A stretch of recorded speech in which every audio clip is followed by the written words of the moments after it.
Les Voltigeurs de Drummondville et les Eagles du Cap-Breton sont venus jouer les troubles fêtes ce week-end en Abitibi. Tir bloqué de la mitaine par Milota qui, cette fois, je dirais presque venir voler le match ici à Rouyn-Noranda. Les Foreurs auraient franchement mérité meilleur sort ce soir. Les champions en titre de la LHJMQ ont d'abord signé une victoire par blanchissage 2-0 vendredi soir à Val-d'Or avant de réserver le même sort aux hommes de Steve Hartley le lendemain avec une victoire de 1-0. Malgré les deux défaites, les deux entraîneurs sont contents de la tenue de leur formation devant une puissance de la Ligue. J'ai aimé de la manière qu'on s'est comporté contre la meilleure formation là, du circuit vendredi. Les Voltigeurs sont premiers dans la Ligue, puis on leur a donné tout qu'un match. Les deux gardiens ont été excellents. Un match de 1-0.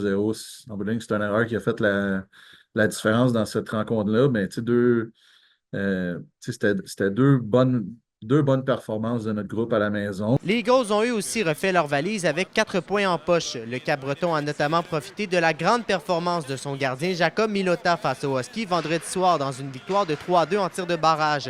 Et ils ont dominé les Foreurs 8-4 le lendemain. Il faut trouver une façon justement de mieux gérer notre énergie durant le match pour justement finir nos parties de la bonne façon. J'ai aimé notre match de vendredi. Ça a probablement été notre meilleur match de la fin de semaine.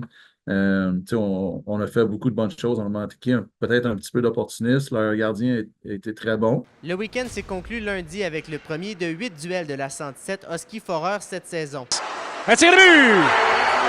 Ty Higgins! Et ce sont les Huskies qui sont partis du centre à Nico Eagle avec les 2 points grâce notamment au brio d'Antonin Véraud qui a récolté 4 points. L'entraîneur Steve Hartley était bien satisfait de la performance de son équipe lors du match. J'ai cherché 2 gros buts en avantage numérique. J'ai trouvé qu'à partir de la mi-deuxième, on a vraiment contrôlé le match. Puis les gars ont fait les choses pour faire la différence. Du côté de Val-d'Or, ce sont les petits détails qui ont fait défaut selon l'entraîneur Maxime Desruisseaux. À 5 contre 5, ça va bien. Par contre, là, le désavantage, il faut vraiment fixer ça, comme on dit, là, faire les ajustements nécessaires pour justement nous donner une chance de gagner. Nos deux équipes disputeront leur prochain match sur la route. D'abord, les Huskies seront à Shawinigan et à Gatineau samedi et dimanche prochain, alors que de leur côté, les Foreurs disputeront 3 matchs en 3 soirs, dont un contre les Remparts de Québec au centre Vidéotron, puis 2 autres contre l'Océanique à Rimouski. Alexis Dumont, RNC Nouvelles, Val-d'Or.